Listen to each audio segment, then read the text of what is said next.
हरि ओम नमो नारायणाय। आज से हम भगवत पाद भगवान शंकराचार्य के बहुत से ग्रंथ हैं, जिनमें कि एक बहुत छोटा ग्रंथ और एक संपूर्ण जीवन का सार तत्व जिसमें मेरे को मालूम पड़ा, ऐसे ग्रंथ की हम प्रस्तुति इन वीडियो के माध्यम से हम करने जा रहे हैं, जिसको हम प्रश्नोत्तरी मणिरत्नमाला के नाम से जानते हैं। हमारे जीवन के मोक्ष के लिए, बंधन से छूटने के लिए प्रत्येक मुमुक्षु के अंदर छोटी छोटी जो प्रश्न, छोटी छोटी वासनाओं को लेकर के, छोटी छोटी इच्छाओं को लेकर के, इच्छा तो है अंदर कि हम उस ब्रह्म स्वरूप हों या फिर संसार के समस्त बंधनों से मुक्त हों।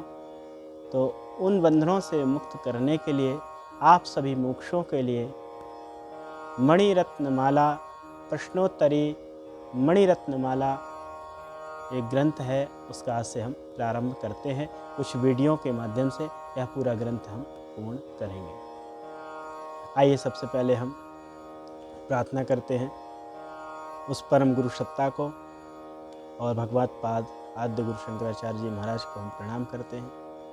ओम नमो सुनंताय सहस्रमूर्तये सहस्रपादाक्षे शिरोरुबाहवे सहस्रनाम्ने पुरुषाय शाश्वते सहस्रकोटि युगधारिणे नमः। ओम शंकरं शंकराचार्यं केशवं वादरायणं सूत्रभाष्यौ कृतौ वन्दे भगवन्तौ पुनः पुनः। सूत्रभाष्यौ कृतौ वन्दे भगवन्तौ पुनः पुनः। श्री परमात्मने नमः। हम जितने भी मोक्ष कारक ग्रंथों का अध्ययन करते हैं, श्रवण करते हैं, स्वाध्याय करते हैं, सभी ग्रंथों में एक विशेष जो प्रसंग है, जो गुरु शिष्य की यह जो अनादि परंपरा है, यह परंपरा के माध्यम से ही हम स्वयं में, इस शव में शिव को जान सकते हैं और इस जड़ में चैतन्य का अनुभव कर सकते हैं। तो वही गुरु शिष्य परंपरा के माध्यम से प्रश्नोत्तरी यह ग्रंथ हम प्रारंभ करते हैं। ओम श्री परमात्मने नमः। अपार संसार समुद्र मध्ये समज्जतो में शरणं किमस्ते गुरो कृपालो कृपया वदैतत् विश्वेशपादाम्बुज दीर्घनौका विश्वेशपादाम्बुज दीर्घनौका। अपनी एक शैली है प्रश्नोत्तरी की, जिसमें कि भगवान भगवत पाद आद्य गुरु शंकराचार्य जी महाराज से उनके शिष्य यहाँ पर प्रश्न करते हैं, और वह बारी बारी से उन प्रश्नों का उत्तर एक एक वाक्य में, एक एक शब्द में वो देते हैं। जैसे कि अपार संसार समुद्र मध्य समज्जतो में शरणम किमस्ति। कहते हैं, हे दयामय गुरुदेव, गुरोः कृपालो कृपया वदैतत्। हे दयामय गुरुदेव, हे कृपा करने वाले गुरुदेव, कि गुरुः कृपालो कृपया वदैतत, कि कृपया वदैतत, कृपया करके बताएं किस अपार समुद्र में, अपार संसार सागर में डूबते हुए का आश्रय क्या है। वास्तव में इस संपूर्ण संसार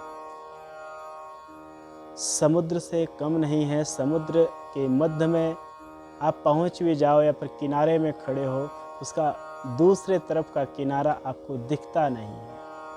अगर आप मध्य में हो तो मध्य में भी आपको किनारा दिखेगा नहीं। तो उसी प्रकार संसार है। इस संसार में जो हैं और थोड़े से भी सजग हैं, तो वास्तव में यह पीड़ा या उत्कंठा उनके अंदर अवश्य जागती है कि हे दया में गुरुदेव, और गुरु ही इसका समाधान कर सकते हैं, गुरु ही इसका उपादान कर सकते हैं, गुरु ही इस संसार सागर से पार कर सकते हैं। इसलिए गुरु की बड़ी महिमा है हमारे ग्रंथों में, हमारे शास्त्रों में।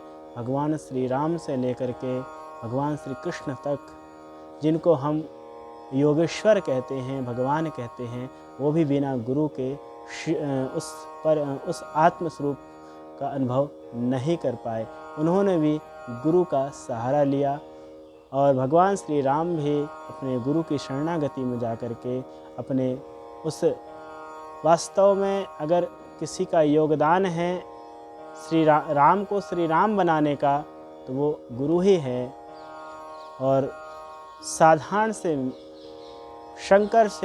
शंकराचार्य बनाने का, भगवत पाद बनाने का अगर जिस पर योगदान जाता है वो गुरु है। तो इसलिए गुरु की महिमा यहाँ पर बताते हैं, और गुरु के द्वारा ही उस अपार संसार सागर से छूटने का उपाय पूछते हैं। तो भगवान कहते हैं, भगवत पाद शंकराचार्य कहते हैं कि विश्वेश पादाम्बुज दीर्घ नौका, हे विश्वपति परमात्मा के विश्वेश पादाम्बुज दीर्घ नौका, विश्वपति परमात्मा के चरण कमल रूपी जहाज ही उस भव सागर से पार कर सकते हैं।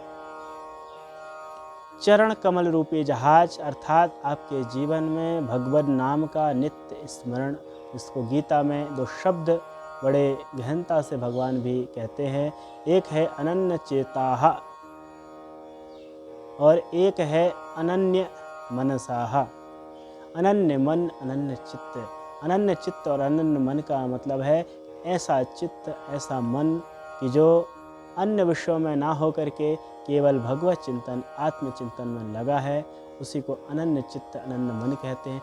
उसी प्रकार यहाँ भगवत चरण को कमल रूपी जो जहाज है, विश्वपति परमात्मा, सबका भरण पोषण करने वाला जो परमात्मा है, उसकी चरण कमल रूपी जहाज ही तुमको इस भव सागर से पार कर सकते हैं। यही पहला श्लोक इस ग्रंथ का हम लिए। तो द्वितीय श्लोक अगले भाग में, इसके अगले भाग में हम इसकी चर्चा करेंगे। ओम नमो नारायण, हरि ओम।